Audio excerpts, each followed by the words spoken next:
ಎರಡು ಬಸ್ಗಳ ನಡುವೆ ಭೀಕರ ಮುಖಾಮುಖಿ ಡಿಕ್ಕಿ, ಉರುಳಿ ಬಿದ್ದು ಬೆಂಕಿ ಹೊತ್ತಿಕೊಂಡ ಬಸ್, 7 ಸಾವು. ಗುಜರಾತ್ನ ಸೂರತ್ ಜಿಲ್ಲೆಯ ಬಾರ್ಡೋಲಿ ತಾಲೂಕಿನ ಉವಾಮಾಣಿಕ್ಪುರ್ ಬಳಿ ಮಂಗಳವಾರ ಸಂಭವಿಸಿದ ಭೀಕರ ರಸ್ತೆ ಅಪಘಾತದಲ್ಲಿ ಕನಿಷ್ಠ 7 ಮಂದಿ ಸಾವನ್ನಪ್ಪಿದ್ದು 15ಕ್ಕೂ ಹೆಚ್ಚು ಜನ ಗಾಯಗೊಂಡಿದ್ದಾರೆ.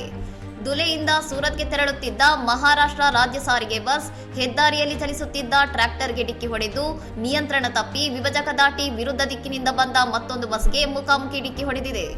ಡಿಕ್ಕಿಯ ತೀವ್ರತೆಗೆ ಒಂದು ಬಸ್ ಹಲವು ಬಾರಿ ಉರುಳಿ ಕಂದಕಕ್ಕೆ ಬಿದ್ದಿದ್ದು ತಕ್ಷಣವೇ ಬೆಂಕಿ ಹೊತ್ತಿಕೊಂಡಿದೆ. ಈ ವೇಳೆ ಹಲವಾರು ಪ್ರಯಾಣಿಕರು ವಾಹನದೊಳಗೆ ಸಿಲುಕಿಕೊಂಡಿದ್ದರು. ಅಗ್ನಿಶಾಮಕ ದಳ, ಪೊಲೀಸರು ಮತ್ತು ಆಂಬ್ಯುಲೆನ್ಸ್ ತಂಡಗಳು ಸ್ಥಳಕ್ಕೆ ಧಾವಿಸಿ ಭಾರೀ ರಕ್ಷಣಾ ಕಾರ್ಯಾಚರಣೆ ನಡೆಸಿದ್ದು ಬೆಂಕಿಯನ್ನು ನಂದಿಸಿ ಗಾಯಾಳುಗಳನ್ನು ಆಸ್ಪತ್ರೆಗೆ ರವಾನಿಸಿದ್ದಾರೆ.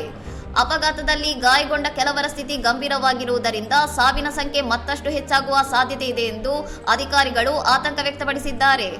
ಘಟನೆಯಿಂದ ಹೆದ್ದಾರಿಯಲ್ಲಿ ಕೆಲವು ಗಂಟೆಗಳ ಕಾಲ ಭಾರೀ ಸಂಚಾರ ದಟ್ಟಣೆ ಉಂಟಾಗಿತ್ತು. ಸದ್ಯ ಪೊಲೀಸರು ಪ್ರಕರಣ ದಾಖಲಿಸಿಕೊಂಡಿದ್ದು ಅಪಘಾತಕ್ಕೆ ನಿಖರ ಕಾರಣವೇನು ಎಂಬುದರ ಬಗ್ಗೆ ತನಿಖೆ ನಡೆಸುತ್ತಿದ್ದಾರೆ.